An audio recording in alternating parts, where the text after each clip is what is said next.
من أبن العصائر هو تاع اليوم، غير بحبة بانان ووحدة ياغوت بذوق البانان، وانتي حضرتي أروع عصير منعش وصحي ولا بردتيه يبرد على القلب.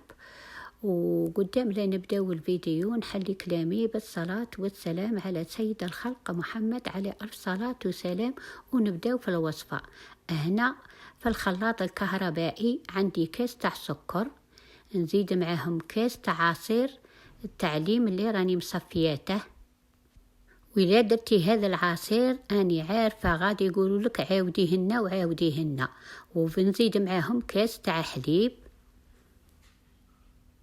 ونزيد وحدة تاع بانان، وإلا ما كانش عندك البانان نشري غير وحدة راهي دير غير ب5000، ووحدة ياغوت تاع بذوق البانان فاني 2005 وانتي حضرتيه. ونزيد هنا وحدة ياغوت، هنا ديريه بالذوق تاع البانان، ونزيد عطر البانان.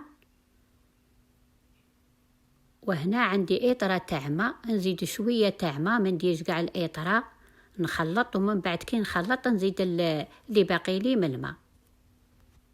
بعد اللي خلطته هيا زدت الماء اللي بقى لي، وتحصلت على هذا العصير منعش وصحي، وجربوه على ضمانتي، ما تطيقوش تصبروا عليه لا ذقتوه بنته.